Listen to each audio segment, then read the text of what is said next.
The legend of Mae Nak Phra Khanong is a poignant Thai ghost story that revolves around the enduring love between a young woman, Nak, and her husband, Mak. Even after her untimely death during childbirth, Nak's spirit remains bound to her husband and their home, unwilling to let go. Her ghost haunts the village, leading to fear and tragedy until a revered monk intervenes to release her spirit. This tale teaches us about the power of love and the difficulty of letting go. It highlights the depth of Nak's devotion, showing that love can transcend even death. Yet it also underscores the importance of acceptance and moving on, as clinging to the past can cause pain and suffering. The story ultimately conveys a message of redemption, forgiveness, and the enduring nature of love.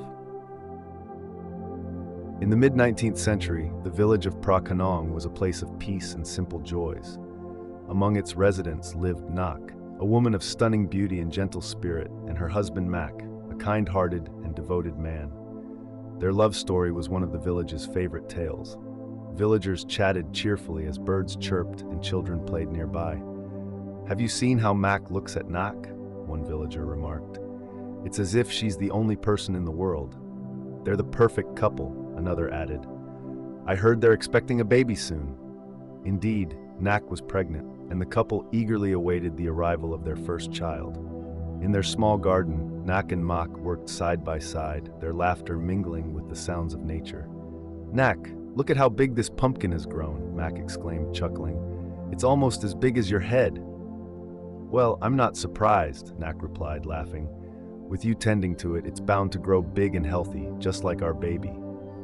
Their days were filled with joy and anticipation, but fate had other plans. The peaceful village life was disrupted by the news of war. The village drumbeat summoned everyone to gather as the village chief made a somber announcement. "All able-bodied men are to report for conscription. The kingdom needs you to defend our land." Mak, like many other men in the village, was called to serve. The news struck the couple like a thunderbolt.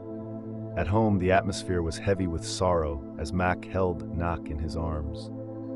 "I don't want to leave you, Nak," Mak said, his voice filled with anguish. "But I must go. It's my duty." "I understand, Mak," Nak replied, trying to be strong despite her trembling voice. "I'll be here, waiting for you. Promise me you'll come back." Mak looked at her with determination. "I promise, Nak. I'll come back to you and our child." With a heavy heart, Mak left for the war, leaving Nak behind to face the challenges of pregnancy alone. As the days turned into weeks, Nak's pregnancy advanced. The villagers, sympathetic to her plight, often came by to offer help and company. "Nak, you're so strong," one villager said, admiration in their voice. "Mak will be proud of you when he returns." "Thank you," Nak responded with a weak smile. "I just hope he comes back soon. I want him to meet our baby." But the trials for Nak were far from over. One stormy night, as lightning flashed and thunder roared, Nak went into labor. The violent storm outside mirrored the turmoil within their home. Nak cried out in pain as the midwives rushed around her. "Push, Nak! You're almost there," one midwife urged. I can't do it," Nak screamed in agony. "We're losing her," another midwife said urgently. "Stay with us, Nak." Despite their efforts, tragedy struck. Nak and her child both died that night, leaving the village in deep sorrow. The storm faded, replaced by mournful music and the soft sound of villagers weeping. "Poor Nak," one villager sobbed. "And Mak, he doesn't even know."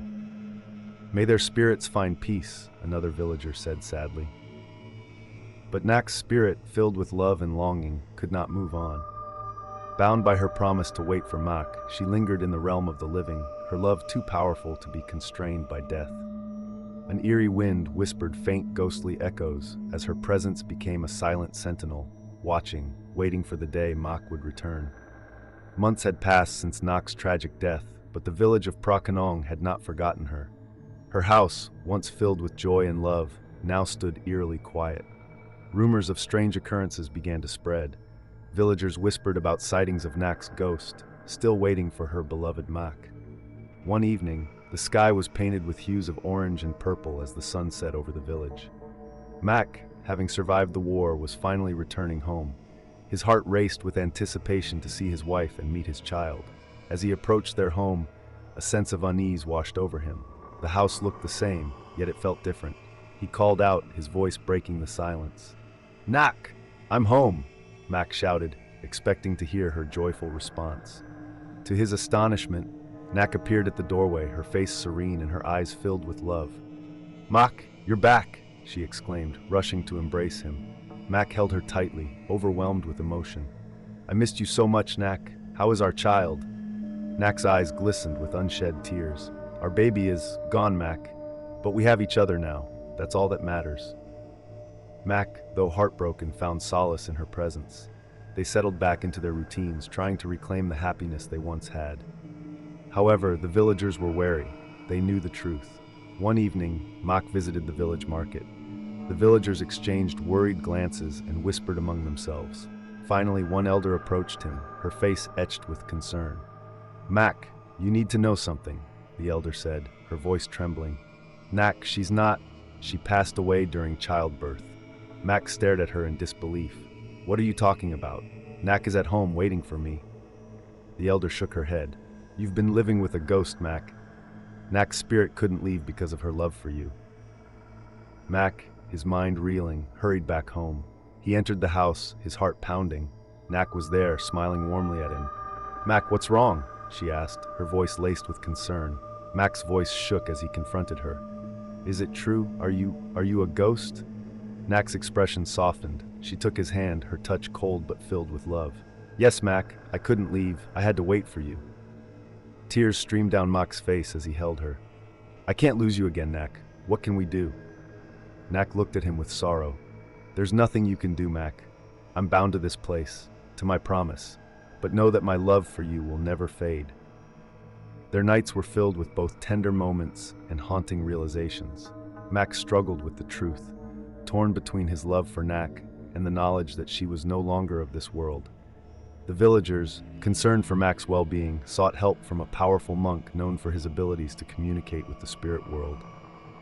One stormy night, the monk arrived at their doorstep, determined to free Nak's spirit and bring peace to the village and Mak. He entered the house, his presence commanding and serene. "Mak, it's time to let her go," the monk said gently. "Her spirit is suffering, and so are you." Nak appeared, her ethereal form flickering with the candlelight. She looked at the monk with a mixture of sadness and acceptance. "I've waited for this moment," she said softly. "Mak, you must let me go." Mak, his heart breaking, nodded. "I love you, Nak. I always will." The monk began his ritual, chanting sacred words that filled the house with a powerful energy. Nak's spirit started to resist, the room shaking as her ghost wailed. The monk's chants grew louder, the power of his words enveloping Nak's form. With great effort, the monk drew Nak's spirit into an earthen jar.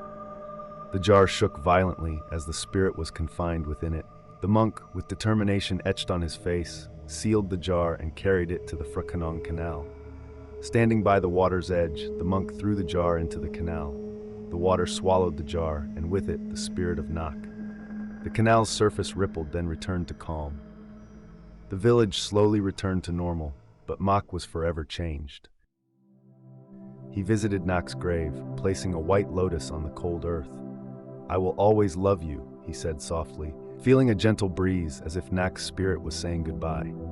Years later, on a peaceful evening, Mak visited Nak's grave, bringing fresh flowers. He sat beside it, the evening sun casting a golden glow over the tombstone. The memories of their time together flooded his mind as he spoke softly to her spirit. "Thank you, Nak, for teaching me what it means to love," Mak said, his voice barely above a whisper. "I hope you're at peace." A gentle breeze rustled the leaves of the nearby trees, and Mak felt a warmth in his heart, as if Nak was smiling down on him from the heavens above. With a sense of closure and gratitude, he stood up, taking one last look at her grave before heading back to the village. As Mak walked through the village streets, he couldn't help but reflect on the journey he had been on since Nak's passing. Her love had changed him in profound ways, teaching him the true meaning of compassion and resilience. Despite the pain of losing her, Mak had found solace in honoring her memory and living a life guided by the principles she had embodied. In the years that followed, Mak became a pillar of strength in the community, known for his kindness and unwavering spirit. he continued to live each day with the same love and devotion that he had shown Nak, finding joy in the simple moments and comfort in the knowledge that her spirit lived on in his heart. And so, as the sun dipped below the horizon, casting long shadows across the village, Mak carried Nak's memory with him, a beacon of light guiding him through life's ups and downs.